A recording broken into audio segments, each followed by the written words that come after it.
Hello. Okay, so I had to start this fresh because people were saying that my video was paused. So I hope this is clear across every social media right now. Okay, so here we go.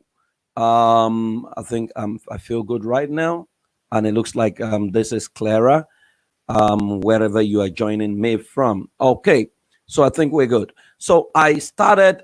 Um, okay, let me go on live here as well. Okay, so welcome back to PF Things, and today we start looking at truth or dare busting your marital myth. This is episode 42. Okay, thank you for those of you who alerted me that my video was paused. I'm really, really grateful. Thank you guys for alerting me that the video was paused. And I think we're all good on all media platforms right now. Okay, good. So I was saying that yesterday we had looked at, the concept of error. And we had said that error is logical. Error can produce results. Error is appealing. Error is generational. Error is promoted by the loved and the respected. Error gives momentary satisfaction, but reveals a vacuum. Error can become true to the naive.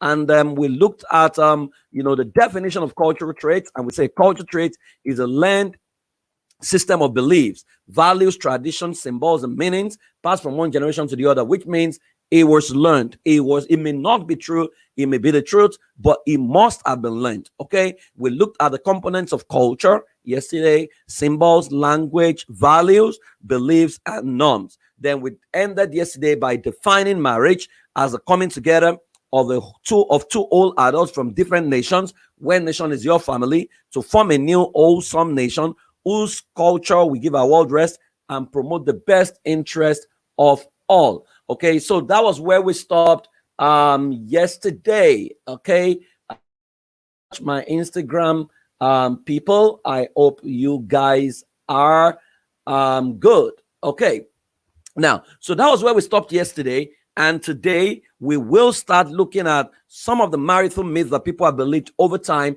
that may not have served the best interest of all. So I was saying that, for a concept to be true, for a concept to be generally accepted, that concept must be universal. What may that means is it must be the same everywhere you go. Yesterday, I gave an example, right? A water bottle must be a water bottle everywhere in the world. If this water bottle, gets to Japan, it cannot be a chair. It must be a water bottle, right? It must be universally accepted as a water bottle, which is why if you go on Google and you type water bottle, it will give you variations of several water bottles. The same way, a table must be a table anywhere in the world. A table cannot be a chair, cannot be food, cannot be something else in any other part of the world. It must be the same. For a concept to be true, you need to universally accept it. Once you begin to say alteration, or once you begin to say what is different as it goes from culture to culture, then you want to check the origin of what you believe. I have said it yesterday that our beliefs is what we have accepted to be truth. Our belief doesn't necessarily have to be true. A lot of us have held on to beliefs that was passed to us as our truth. We are willing to defend it. We're willing to die for it. The only problem is we have not fact find the origin or troubleshoot the origin of what we believe. So one of the words I love the most is etymology. Etymology means the root meaning of words, the first time it was used, that you may never go wrong once you focus on etymology. It was my mentor, Dr. Miles Monroe, who taught me that praise, when you want to know the meaning of the word, don't take the meaning that was given.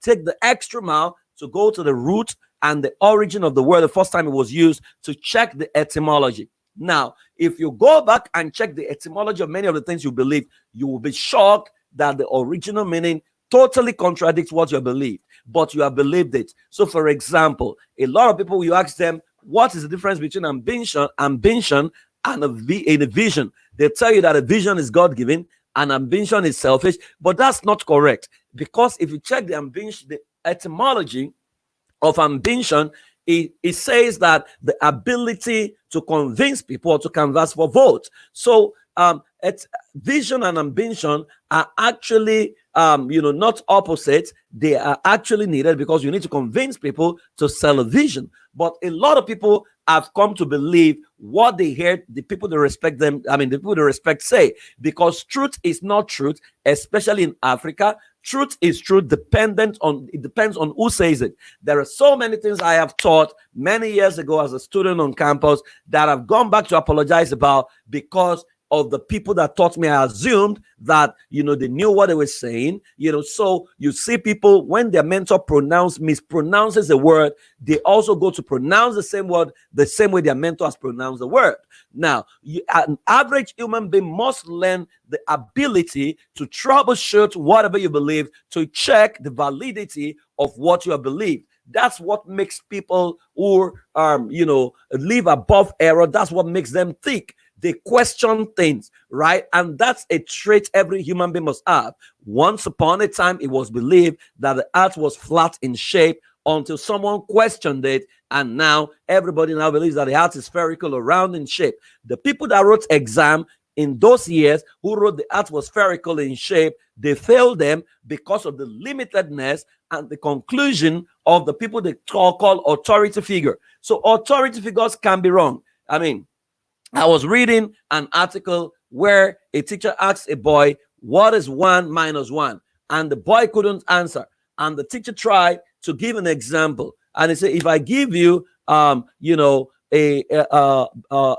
morsel of bean cake, right, in your hand, roasted or fried bean cake, if I give you in your hand, right, and I take it back from you, right, what will it become, right? If I take I think I need to get back on Instagram. Just sorry if you're on Facebook, just let me get back on Instagram. Okay, good. So it says, I give you a morsel of of bean cake, right, and I take it back from you, what will you have left? The boy said oil, and the teacher began to beat the boy. But the truth is, what you have left is oil. Okay. The boy was right, but because his answer did not pass the test of syllabus, he was marked wrong. Okay, so what we need to understand is that many of the things we have believed may not actually be correct, right? But we've chosen to believe them because of how we met them, right? So the first error we're going to be looking at, right, is the one that says the way into a man's heart is through his belly. So it is a woman's responsibility to cook good meals, right? The way into a man's heart is through his belly. So it's the responsibility of a woman to cook good meal for her husband. Now, this belief has held a lot of African women bound and terminated their destiny in the kitchen of a man.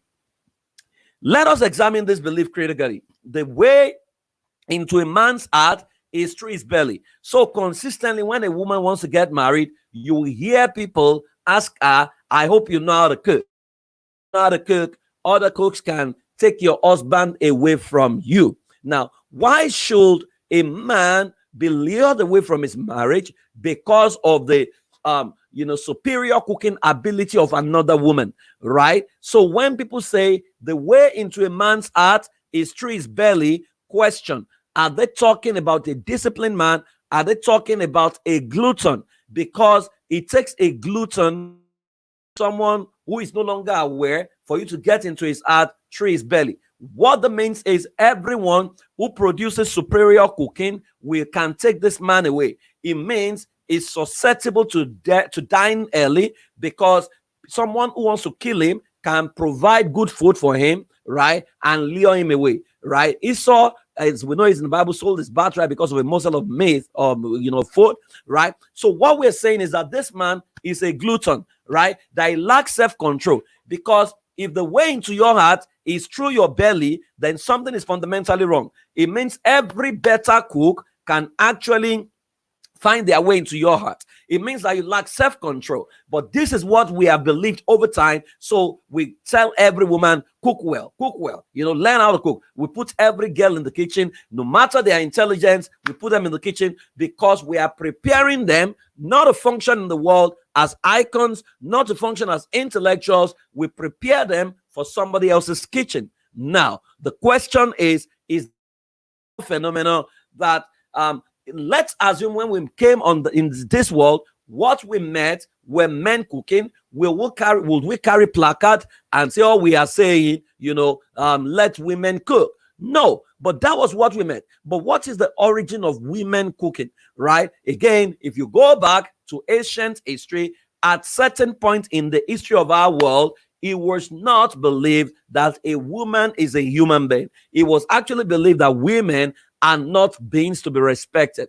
They were classified as things to be used, which is why when men go to war, part of war booty were women. Why? Because they needed to have more children, because an average family cannot afford to pay workforce. So the number of children you have determine, your workforce, right? So a lot of men gave birth to plenty children, many children, right? So what the wives were basically doing was to get pregnant, give birth, and take care of the home, because the men had to risk their life to go to farm, to fight and defend the village. A lot of what was going on. So it was natural, because the prowess of the women have not been tested way back. We didn't know that a woman can actually body build. We didn't know that a woman can actually go to war, right? Except when we now began to have alterations, and the men couldn't accept that. So it was okay, right, for women,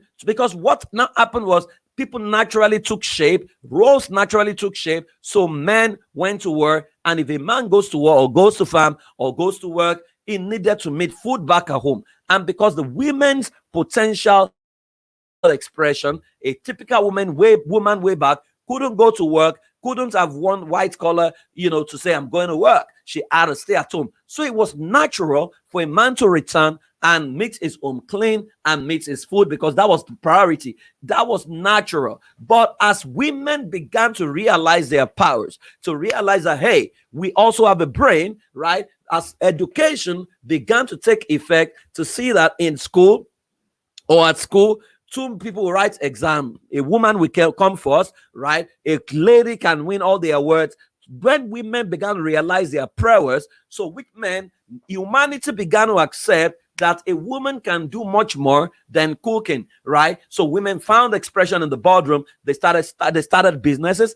Now, pause with me for a moment. Let's think back to that age, the Stone Age, the Agrarian Age, where it was a man's world, right? Can you imagine the opportunity cost of what we have lost simply because we tied the destiny of women to kitchen and childbearing? Can you imagine our women who could have built conglomerates, who couldn't build one simply because we did not see the capacity of their potential to manifest outside the kitchen and outside the bedroom? Think with me for a moment, right? So what we have said over time is that the way into a man's heart is through his belly. But you will agree with me that there are so many men who you cannot get into their heart through their belly because of exposure. As a matter of fact, check every cooking competition that has ever been done in history. You would realize that the winner is usually a man, except on few occasions. So which means, by that definition of a chef, men are proven to be better chefs than women over time, because every competition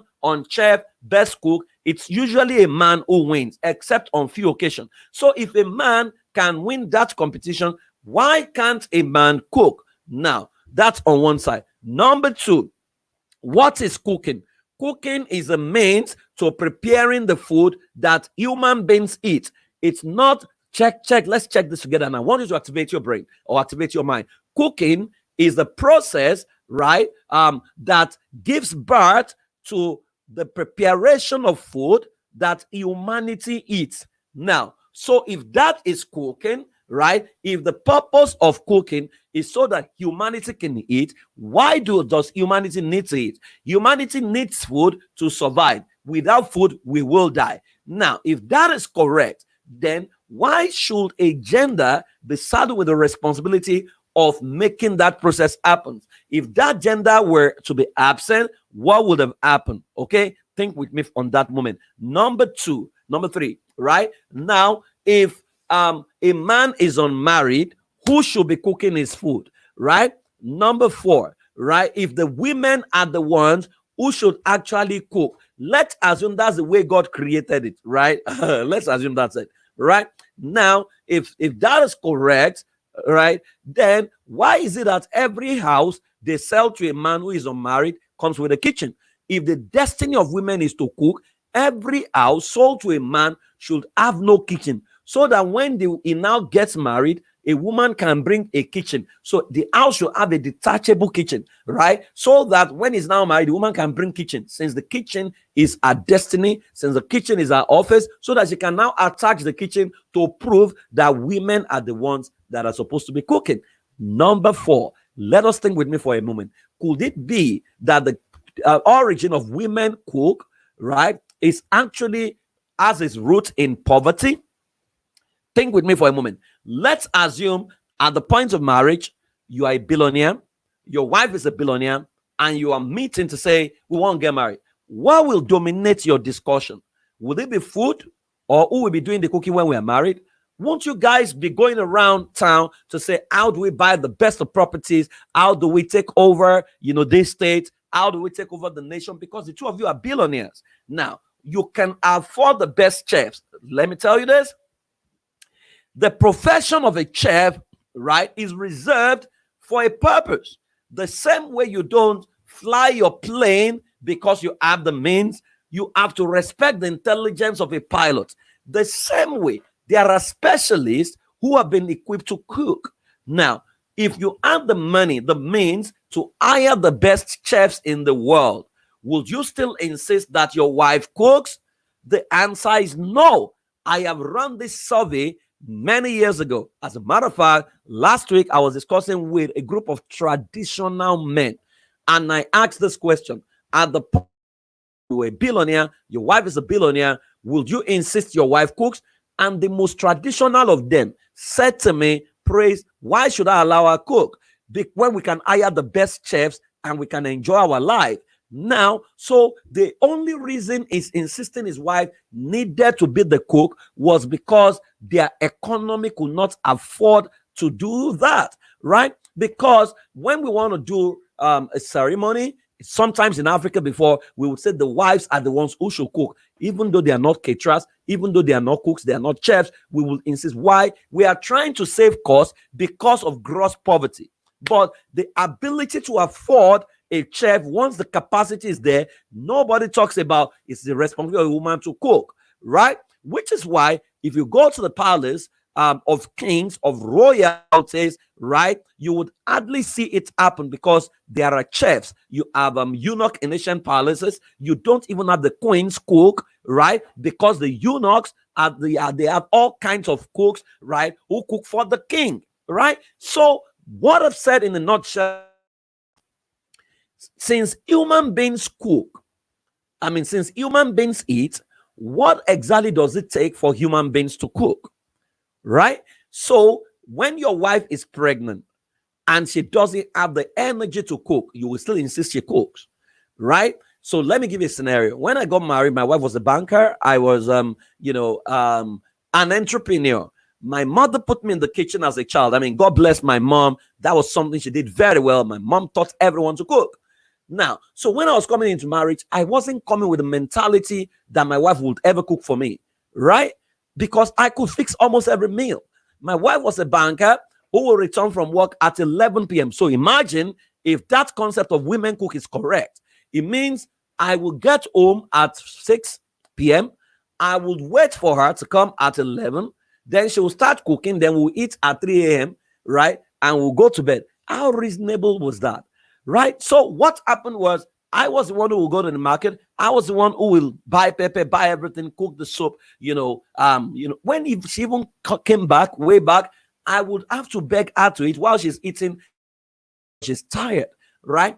Once we understand marriage as a partnership, we will not be fixated about who should cook, who should not cook. What we will conclude is cooking is a means to an end, where the end is eating. Then humanity should cook since humanity wants to eat. And if we have the means, we will hire the best of chefs. I have a man I was counseling, and he said to me, my wife does not know how to cook, right? So I said, how do you manage? If I said, Praise, if my wife knew how to cook, I would sit and allow her cook. I said, why? He said, because of the way I love to eat. I asked him, how does he love to eat? He said, Praise, I love to sit down and for them to bring the menu list. So I needed to point out what I wanted to eat part time. He said this would drain my wife. Now his wife is a financial director in a conglomerate, right? Now, if your wife were to be the prime minister of your country, will you insist that she cook? Because you have some traditional men say, my wife must cook in the morning, must cook in the noon, at noon, must cook at night. If your wife were to be the president of your country or United Nations Secretary General, would you say she should leave meetings to come and cook? Now, if women are cooking in your home, there is no problem at all, right? This is not a liberation movement or a feminist movement that says, oh, all we are saying women should down to. No, if your wife loves to cook or if she's been cooking, it's fantastic, right? But what we are saying is, let me tell you, once our children meet men and women cook, boys will not. What they are taking is also a chef. They will have expectation that, you know what, the two of us are one, so everybody is free to cook, right? My son does not know, he did not know that it was women who cook until he got to school and he saw it in his social studies textbook and he had to question it, right? So when we make statements like the way into a man's heart is through his belly, right? We're talking about a glutton. The way into a man's heart should not be through his belly. How come you can't get into his heart through his intelligence? How come you can't get into his heart through performance, delivery, through higher values, right? If all you take to get into his heart is through his belly, then any cook anywhere can get into his belly, because no matter how well your wife cooks, there will always be a better cook. So for every better cook you meet, it means you're going to leave your marriage to go and meet that person, right? So this belief is fundamentally African. The way into a man's heart is through his belly is cultural, right? And it's not universal, which is why in many economies, I even think that why this is a big deal in Africa is because our productivity is not measured per hour. Productivity is measured at the end of the month. So we have a lot of loose times on our hand. If we earn our pay per hour, right, and you operate a 24-hour economy like UK, US, which is why you see a lot of Nigerian men, by the time they leave abroad, or African men, by the time they leave abroad, they learn to cook. Why? Because sometimes you are at work in the morning shift, your wife is at work in night shift. Who's going to be doing the cooking, right? You cannot insist that that law terminates at the airport of your nation. By the time you head to the West or to the Western world, you realize that it doesn't hold. And in fact, an average family may not even need to cook, which is why they have a lot of fast food and what have you, right? Or you have to cook the food and you microwave it by yourself, which is why we said for any situation to be true and to be correct, it must be universally accepted. It must find expression across the globe. So where you find alteration, where you find other people doing something different, you want to fact find it and say what has gone wrong here. If you get to the palace and you realize that chefs are the ones who cook because the king could afford it, then maybe the only reason you are insisting that your wife or your daughters are the ones to cook is because you cannot afford it. But what would happen in our world if boys and girls are put in the kitchen and they learn how to cook? What will happen is we'll build a world of partnership that when we get into marriage, we will, because cooking is actually too mundane to saddle an intellectual with that responsibility. But it's not totally mundane because it was Socrates that says your kitchen is either your pharmacy or a mortuary. So we should be careful and we should be concerned about what we eat as human beings. As a matter of fact, if you see it that way, and you will be concerned about what goes on in your kitchen, you will no longer delegate it to anybody because you want to be sure that the best hygiene is deployed in preparing your meal, which is why if you have the means, you will hire the best chefs that exist, right? What we're saying here is not, like I said, is not to upset the peace in your family. It's just to say, can we begin to look into the future? Because let me shock you, any boy that is being prepared for a future where the girl he wants to marry is the one that will fix his meal will be disappointed because that future no longer exists. Our world is going to become a 24-hour economy. We're all going to get very busy, right? Working on our laptops in the virtual world, right? So who will be preparing the meals for the boys way back? Which is why if you're a parent, put your boys and girls in the kitchen. Let them learn how to cook. Let them understand. And you as a husband, lead by example as well. I remember when my father was alive, My father will, I mean, he was a preacher. He would say, oh, he will brag, I can cook, and blah, blah, blah, blah, blah. Then one time, my mother was posted out of station to another city entirely in another state, and my father was left alone. I now had to be the one doing his cooking because my mother taught me how to cook. So there was a particular day I had to go to write an exam. So I didn't. I left home pretty early. So my father, all he was supposed to do was just to fry his egg and eat his bread. Right? I got back and my father said, that something was wrong with the egg, and I said, what was wrong? Rising. What do you mean it wasn't rising? By the time I checked, my father had actually put water in the frying pan, not even vegetable. This is something he has eaten all his life, right? And he has, broken the egg inside water, and he said it wasn't rising, right? Apparently, my father doesn't know how to fry egg, but my father would talk around his mouth, right? He could complain, and we used to laugh about it, right? We laughed about it that day, right? And I said to him, I said, Daddy, you can see right now that, you now need to appreciate when your wife cooks, because sometimes when salt is a little bit too much or pepper is a little bit too much, you'll get upset and you complain, right? But what I tell people is I never complain about what anybody cooks for me. What I appreciate is effort, because I understand what it means for someone to go out of their way to fix your meal, right? Listen to me, man. If you are the man who washes your plate, your child will grow up to wash his plate. You won't even need to teach him. He will observe you and begin to do the same. If you are the kind of man who cooks, your child will grow up, your son will grow up to assume that since human beings cook, human beings eat, human beings eat, human beings should cook. He will not have the expectation in marriage of a woman coming to cook for him while he sits and he will be flipping, the remote control. Right now in our age and time, women go to work, men go to work, right? The same way, it is not about my role in marriage. It's about collaboration and partnering to promote the best interest of all. I will stop here for today. When I come tomorrow, we will look at women must submit, and any woman that doesn't submit to a man may not enjoy her life. By the way, this evening at 6 p.m. Nigerian time, 6 p.m. UK time, 7 p.m. South African time, 12 p.m. US time, CAT, I will be live in class helping people create an effective family governance system. If you still want to get into that class, kindly reach me so that you can get into that class. Family governance will be critical post-COVID. Every family whose governance system is not strong will most likely be colonized by other families. I've told people about how every family will be shrunk into 4 distinct categories, right? You have the originating family, you have the subscribing family, you have the imbalanced family, and you have the threat, right? Those will be the 4 orders of family. I'm going to be sharing that in class. But when you can create a family governance system that is robust enough, you become an originating family, which you become the tribal leader and ancestor of a new generation, and other families can subscribe to your family. I'll be taking people through that for 3 hours tonight. You don't want to miss it for anything. You and your spouse got to be in that class, right, and learn how to build a robust family governance, right? So tomorrow we'll continue our discussion on truth or dare. I hope you are not the kind of man who sway into your heart is through your belly, right?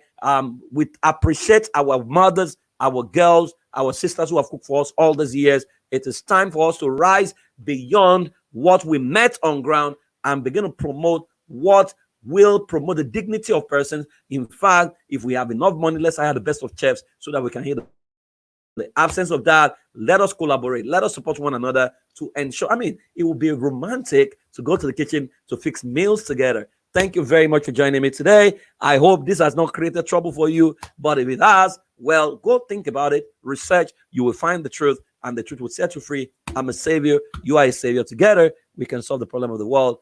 Thank you. I honor you. Bye-bye. Okay. I'll see you tomorrow. Thank you, YouTube. Thank you, Facebook. I honor you. Okay.